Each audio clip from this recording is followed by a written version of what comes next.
they've got a lot of announcements from the first-party studios. How will third-party publishers support the platform?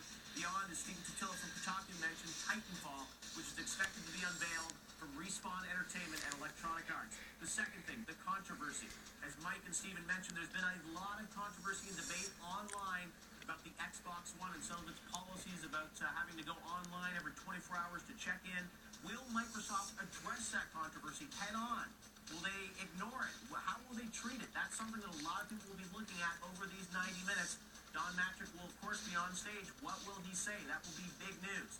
And the third thing, price and launch. It seems like Danny from Rare has already told us the console is launching in November this year. Will we find out about the price? There's been lots of debate and discussion. Will Microsoft adapt a cell phone model where you might get the console and you'd subscribe to Xbox Live for a certain period of time and you might get it cheaper? Or will they just go out with one price? Will there be multiple models? It sounds like there's just one Xbox One that will come out. Hopefully we'll get some of those details over at the Galen Center. We're hoping to have all our questions answered at Xbox, a new generation of games revealed. It's going to last about 90 minutes on stage. We're expecting Phil Spencer to be there with a lot of first-party games. As he teased earlier, we're going to hear a lot more about what Rare is doing. Hopefully that'll be that big announcement the fans have been waiting for. Sure, they've done Banjo-Kazooie, they've done lots of other games, but I think the fans are hoping for a killer instinct. We'll see if that's going to happen inside of the Xbox briefing. They haven't told us a lot about how the show is even going to start. There's a big surprise, as Phil said at the beginning. What is that surprise? Phil mentioned a partner. So to me, that means something probably from a third-party publisher. Will they open with that game Titanfall? Will they open with something else? We are not sure. But we are going to find out a lot about what's happening in just a few minutes. Daniel is over there in our First Look Lounge. Daniel, what are you anticipating? What's the big game that you want to see revealed, DK? Well, Killer Instinct would absolutely be killer if they opened the show with that. That would be fantastic. But we have a lot of great games that we know about. I think it's the big surprises. Microsoft really needs to wow us this morning. They talked about the number of exclusives, but it has to be more than just a number. They have to be great games. So let's hope that they have those up their sleeve here in just a few minutes when we go over to the Galen Center. But what are you guys talking about? We have the G-Dex. We know what is happening in the world of social media, which is on fire right now. I understand that Xbox is getting about 1,000 tweets per minute.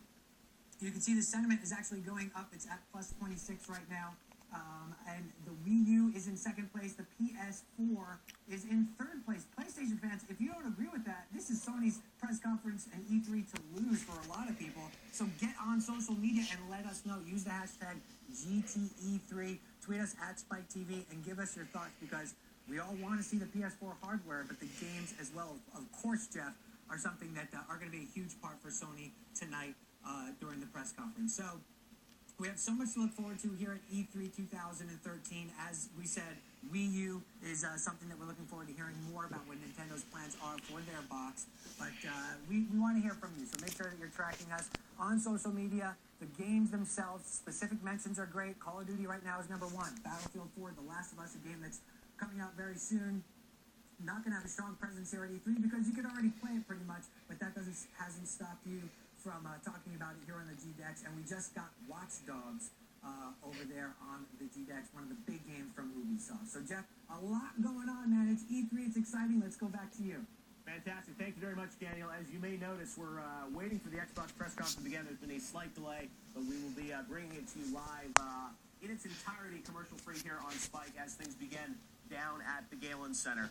Now, last night I spoke to Don Matrick about a lot of the concerns that gamers have about the system being always online and things like that, or at least requiring to check in every 24 hours. And we'll be bringing you that interview with Don some point later today as part of our coverage. So I know people have lots of those concerns, and we will be bringing that to you to discuss that. Now, on stage at Xbox, there's been a lot of questions about what are they going to say about this topic. And I think that's something that we're hoping to have some answers. But again, 20 games over 90 minutes, it's going to be wall-to-wall games, and we've certainly heard that there are some rumored announcements online. There was something even this morning, there were some rumors of World of Tanks potentially coming, the big free-to-play game coming to Xbox 360. We'll see if that's true. I noticed that there was some chatter online on the forums about that. So we'll see what the story is with that. And of course, some of the other first and third-party teams that we haven't heard much from. We know that Remedy is working on Quantum Break, but what is the team at Lionhead working on? What is the team at 343 working on? Some of those studios in the first-party group we haven't heard a lot from lately. So hopefully we'll find out more about what they're doing today.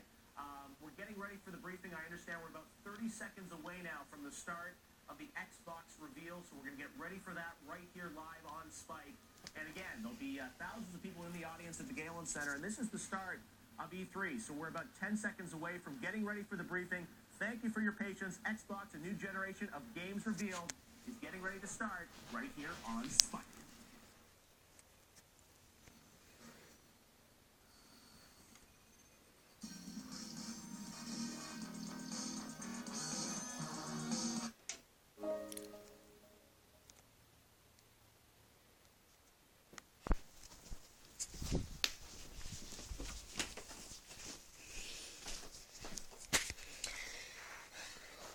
And that is it, guys. So that was the beginning of the E3, and that was some pretty cool facts about it. So I might make some more videos about the Xbox and PS4 later. So if you want to watch it, just go to Spike TV, or you can watch it live on the Machinima app for Xbox. And there you go. Peace out, guys. See ya.